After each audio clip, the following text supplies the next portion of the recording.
You sold the ranch. Margaret Whitmore asked quietly when she saw the contract on the kitchen table, her name nowhere on the signature line, her late husband's land reduced to 12 typed pages, and a closing date set for 30 days from now.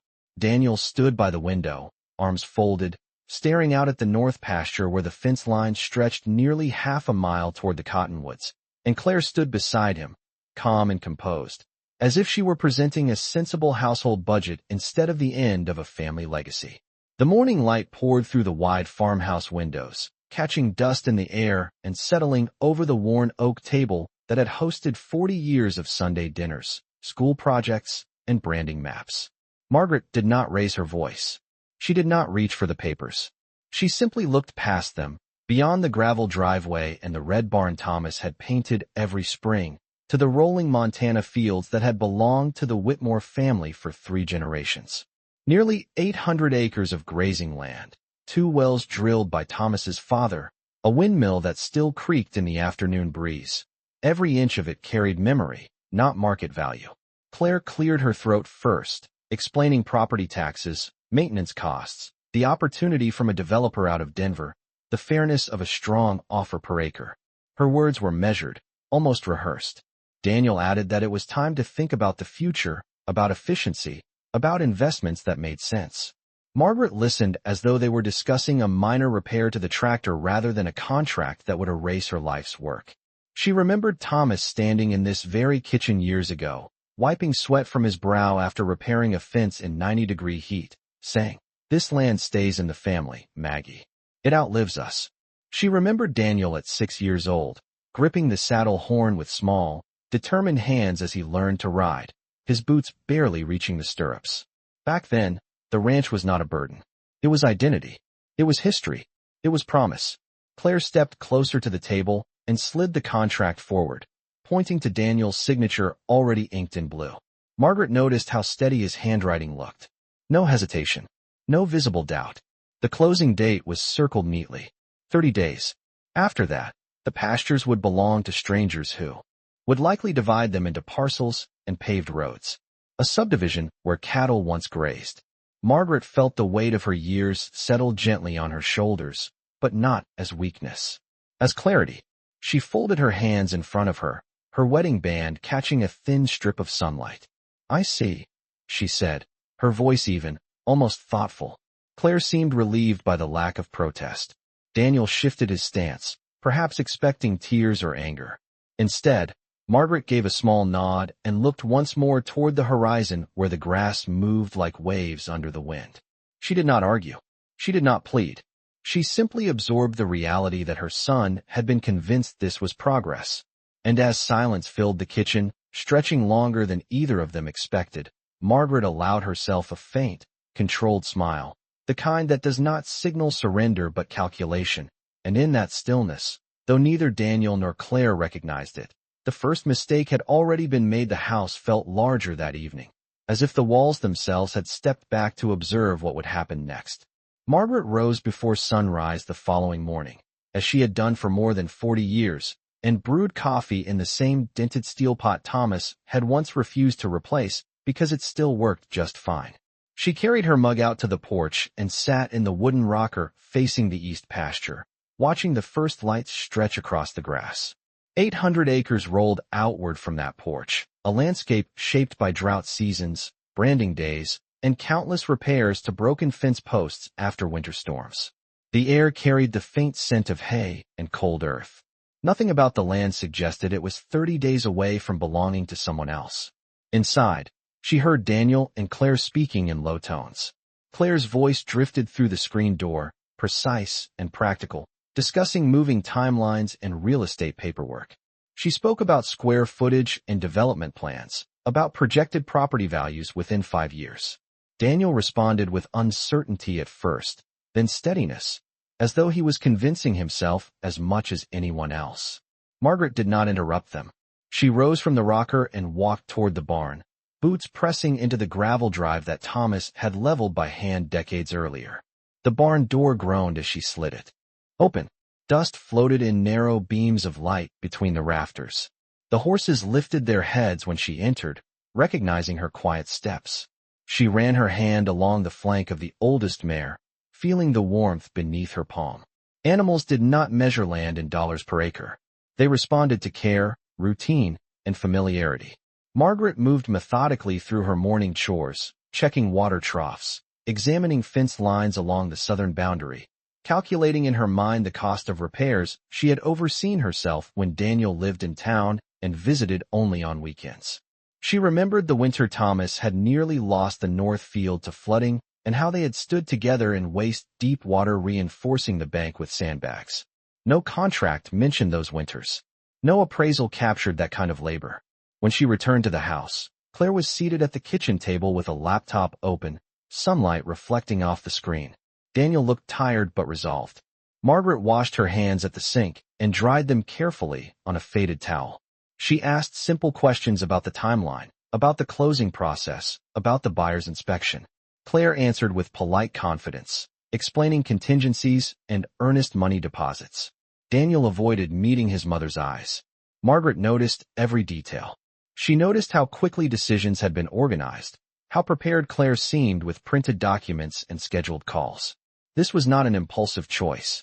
It had been forming quietly for months, perhaps longer. Margaret folded the towel and placed it back on the counter. She did not challenge them. Instead, she nodded thoughtfully, as if considering their reasoning. In that calm exterior, something steady and deliberate began to take shape. She had lived on this land long enough to understand that storms rarely announced themselves loudly at first. They gathered slowly on the horizon, almost invisible, until the wind shifted and everything changed. 3 days passed, and Margaret counted each one not in hours but in patterns, in who made the phone calls and who avoided her gaze at the dinner table. She noticed that Claire stepped outside every afternoon around 2 o'clock, speaking in a lowered voice near the side of the house where the wind carried her words away from the porch. Daniel spent more time on his laptop than in the barn, reviewing documents that Margaret had not been invited to see. The buyer had already scheduled a property inspection for the following week. Claire mentioned it casually over dinner, describing it as a routine step, nothing personal, simply business. Margaret listened as she sliced her roast beef into even portions, placing one piece carefully on Daniel's plate, just as she had done since he was a boy. She asked neutral questions about the inspection process, about mineral rights, about water access from the western well. Claire responded quickly, assuring her that everything had been considered. That word lingered in Margaret's mind. Everything. After dinner, while Daniel loaded the dishwasher and Claire reviewed something on her phone, Margaret walked down the hallway to the small office Thomas had used during tax season. The room still smelled faintly of old paper and cedar. A metal filing cabinet stood against the wall, labeled in Thomas's careful handwriting. Margaret opened the bottom drawer and ran her fingers across hanging folders marked with years that stretched back decades. She was not searching blindly. She knew Thomas had reorganized their estate plan after his heart surgery 5 years before he passed. He had been methodical, almost stubborn, about protecting the land. She located a thick folder labeled Family Trust and carried it to the desk. The pages inside were dense with legal language, paragraphs discussing ownership structures, survivorship rights, and conditions of transfer. Margaret adjusted her reading glasses and began to read slowly, line by line, refusing to rush. Outside, she could hear Claire laughing softly at something Daniel said in the kitchen. The sound did not anger her. It clarified her focus. As she turned another page, a specific clause caught her attention. It referenced the ranch property by full legal description, including acreage and boundary markers, and outlined conditions under which any sale could proceed. Margaret felt her pulse steady rather than quicken. She did not yet draw conclusions. She simply read again, carefully tracing each sentence with her finger to ensure she understood the meaning. Thomas had always believed in layers of protection. He used to say that land without safeguards was like a gate left open. Margaret closed the folder gently and returned it to the desk, not to hide it, but to consider her next step without revealing that she had begun to look deeper. In the kitchen, Daniel was explaining projected profits if the land was developed into residential lots. Claire spoke of retirement accounts and long-term security. Margaret re-entered the room carrying the same calm expression she had worn for days. She poured herself a glass of water and listened, absorbing not only their words but the assumptions beneath them. They believed the decision was final. They believed paperwork guaranteed outcome. Margaret sat down at the table and folded her hands, already aware that paperwork could also contain limits, and that not every signature carried the authority they imagined. The following afternoon the wind shifted from the west, carrying the dry scent of open fields through the cracked kitchen window, as Margaret sat once again at Thomas's old desk with the trust documents spread neatly before her. She had read the key clause 3 times already, but she read it again, slower, tracing the legal description of the ranch boundaries that stretched from the cottonwood line to the creek bed nearly 1 mile south. The language was precise, deliberate, and unmistakably written by someone who did not believe in shortcuts. It stated that while Daniel was named successor beneficiary, any voluntary sale of the ranch property during Margaret's lifetime required written consent from both trustees, and Margaret herself was identified as co-trustee with full authority until her death. She leaned back in the chair, absorbing the weight of that designation. Claire had spoken confidently about signatures and closing dates, yet Margaret's name had not appeared on the contract Daniel signed. The absence was not accidental. It was an assumption. She closed the folder and carried it into the living room, where sunlight fell across the braided rug Thomas's mother had woven decades ago. Daniel was on the couch reviewing emails from the buyer's agent, discussing inspection access and survey confirmations. Claire was outlining a list of improvements that would make the property more appealing to developers, mentioning road extensions and potential lot divisions measured in half-acre parcels. Margaret listened quietly, recognizing how thoroughly the future had been redesigned without her presence in it. She placed the trust document on the coffee table without fanfare and asked Daniel whether the attorney who prepared the sale contract had reviewed their family trust. Daniel hesitated, glancing at Claire before answering that the buyer's attorney handled most of the paperwork and that everything was standard procedure. Margaret nodded slowly and asked whether anyone had confirmed that he held sole authority to transfer the deed. Claire's posture stiffened almost imperceptibly, though her voice remained composed as she replied that Daniel was the legal heir and that the details had been clarified. Margaret did not challenge her directly. Instead, she opened the trust to the relevant page and read a single paragraph aloud, her voice steady and unhurried. The room grew quieter with each word describing dual trustee consent and restrictions during her lifetime. Daniel shifted forward on the couch, confusion replacing certainty as he leaned closer to examine the text himself. Claire maintained her calm expression, yet her fingers tightened slightly around the edge of her notebook. Margaret closed the document again and rested her hand on it gently, not in triumph, but in acknowledgement of Thomas's foresight.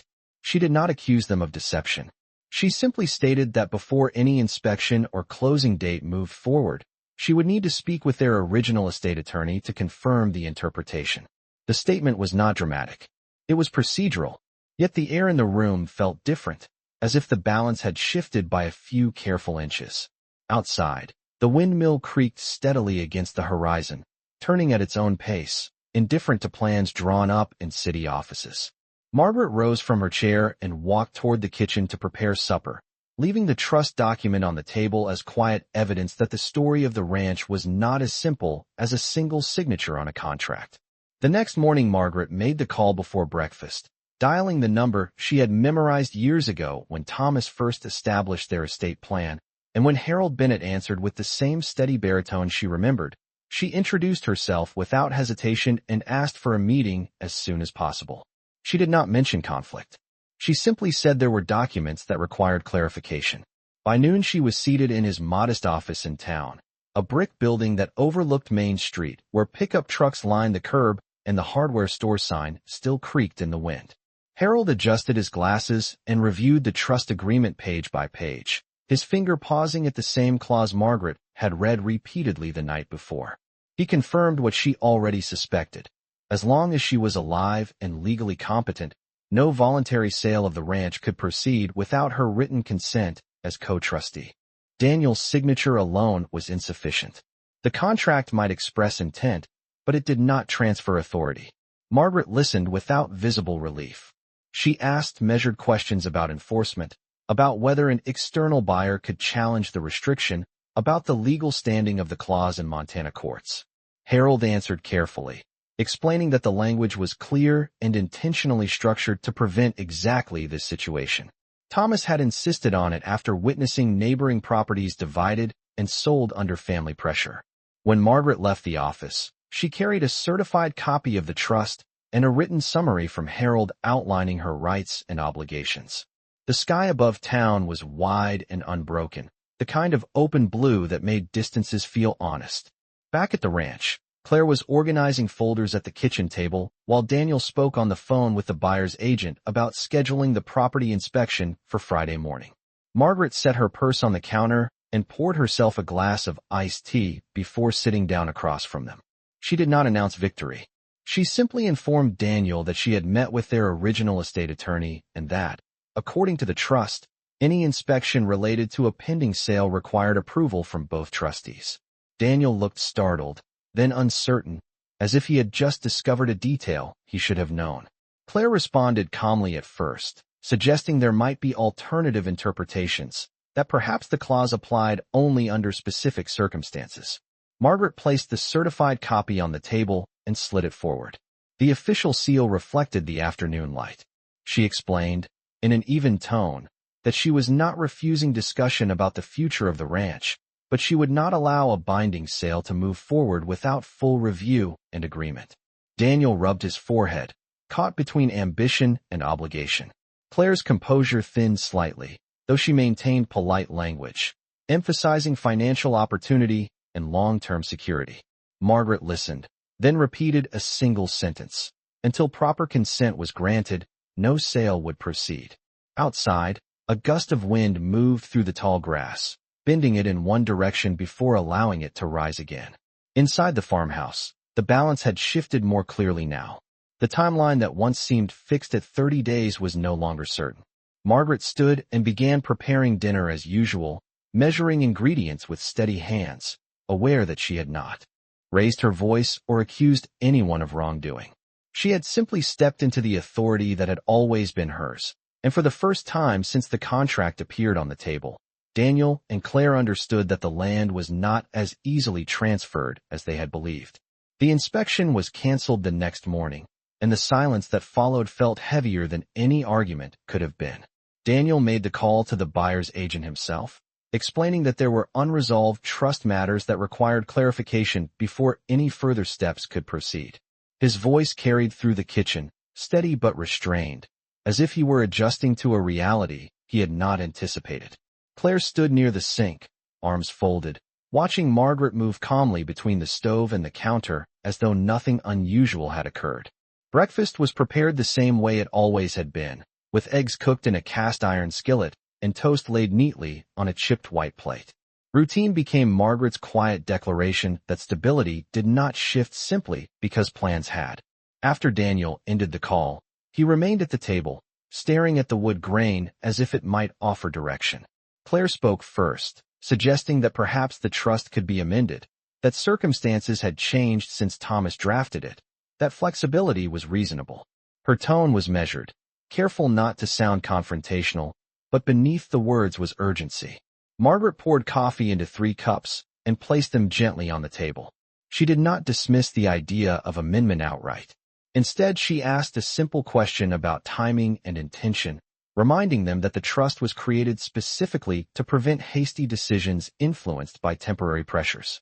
Daniel exhaled slowly, acknowledging that he had not reviewed the original documents thoroughly before signing the sale agreement. He admitted that he had relied on Claire's research and the buyer's assurances that everything was straightforward. The admission was not dramatic, but it marked a subtle shift. Margaret did not use the moment to criticize him. She spoke about stewardship rather than ownership, about how land demanded patience and perspective beyond quarterly profits. Later that afternoon, she walked the perimeter of the property alone, measuring each familiar landmark with her eyes as though confirming it still stood where it belonged. The north fence line remained straight, the well pump steady, the barn roof solid despite its age.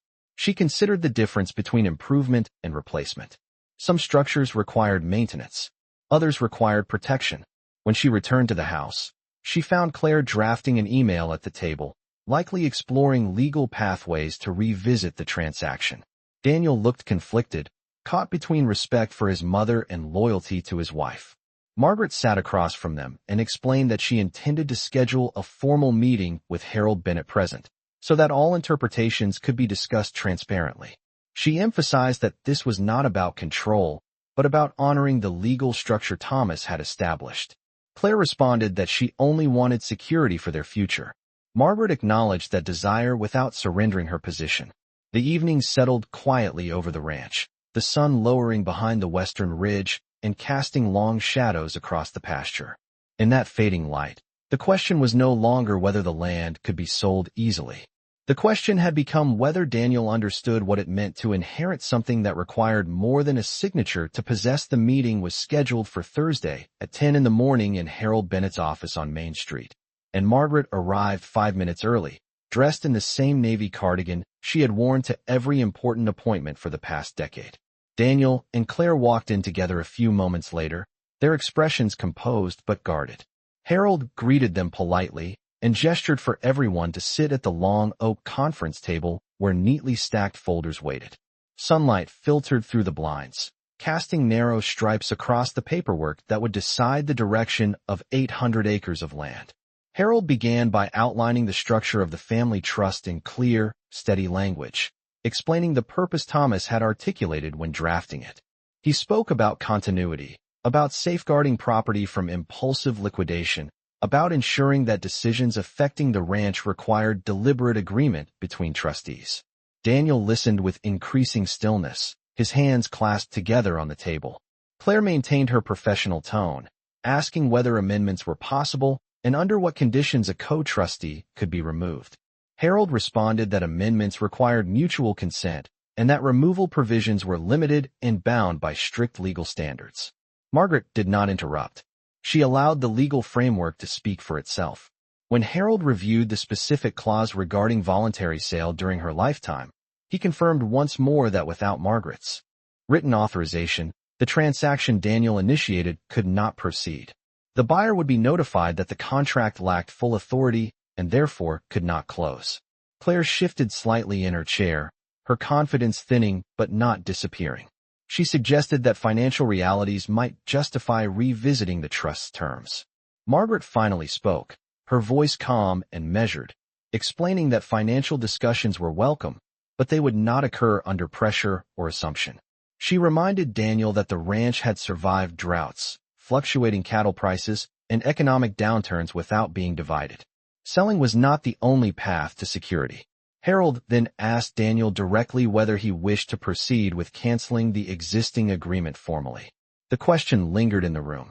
Daniel looked from the attorney to his mother, then to Claire. For a moment he appeared younger, like the boy who once waited for guidance before making a difficult choice. He nodded slowly and stated that he would withdraw from the contract pending further family discussion. Harold made a note and assured them he would handle the necessary notifications. The decision did not bring applause or dramatic reaction. It brought quiet acknowledgement that the initial plan had overstepped legal boundaries. As they stood to leave, Margaret gathered her copy of the trust and thanked Harold for his clarity. Outside, the Montana sky stretched wide and unbroken above Main Street. Daniel walked beside his mother toward the truck, thoughtful and subdued. Claire followed a step behind, her expression carefully neutral. The sale had not been finalized. The land remained where it had always been. And for the first time since the contract appeared on the kitchen table, authority had been restored not through anger, but through structure, patience, and the quiet strength of a document written years before anyone realized it would be needed when they returned to the ranch that afternoon. The air felt different, not tense but unsettled, like a field after a storm that never fully formed. Daniel parked the truck beside the barn instead of near the house, as if he needed a moment before stepping back into the kitchen where everything had begun. Margaret walked ahead without waiting, her pace steady, boots pressing into gravel she had crossed thousands of times. Inside, the farmhouse carried the familiar scent of brewed coffee and polished wood, unchanged by legal discussions or canceled contracts. Claire set her purse down on the counter with controlled precision and immediately began speaking about alternative financial strategies, about refinancing options and investment diversification, her tone measured but edged with frustration she was trying to conceal. Daniel remained quiet, leaning against the doorway, watching his mother move through the kitchen as she filled the kettle with water. Margaret did not address the meeting directly. Instead, she asked Daniel whether he would help her inspect the north fence line before sunset, mentioning that one of the posts had shifted after the last windstorm.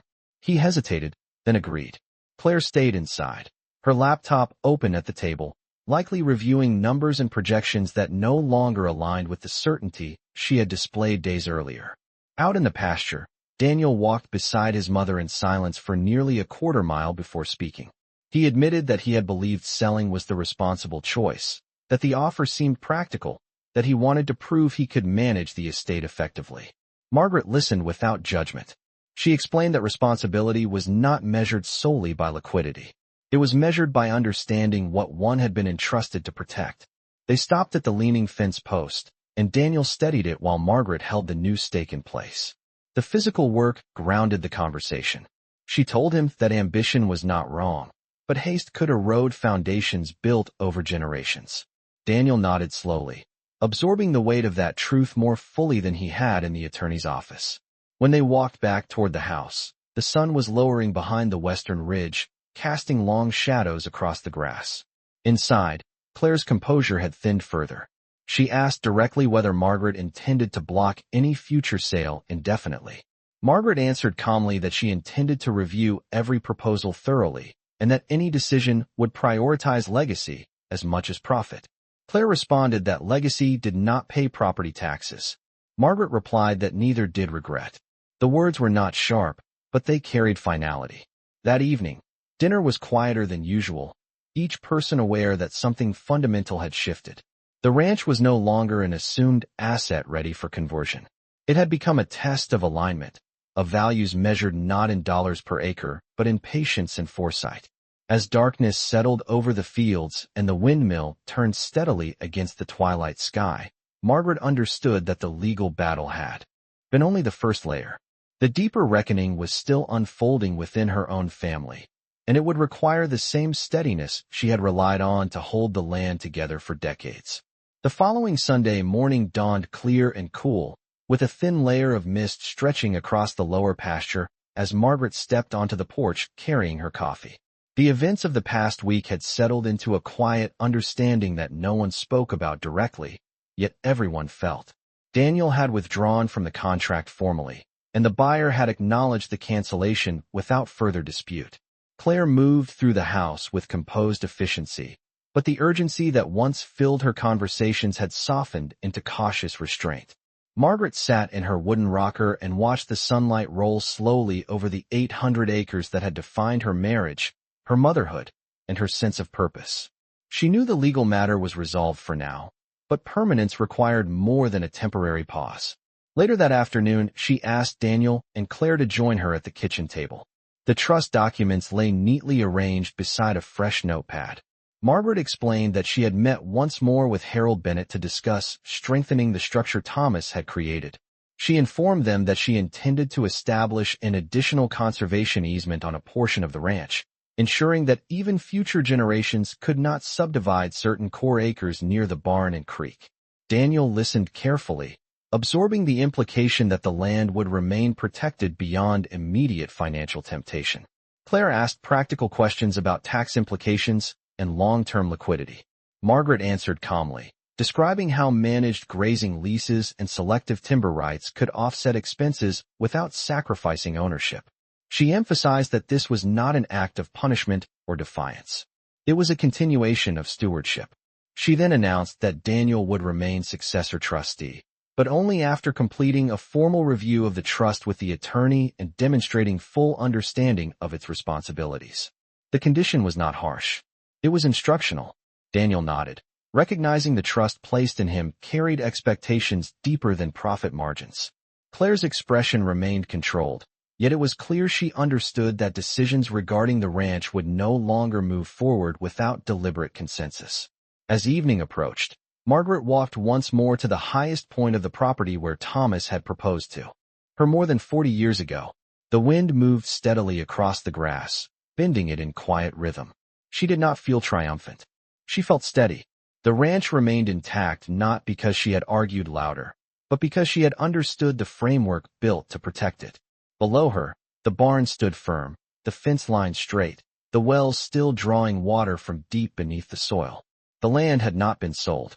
It had been defended through patience and structure.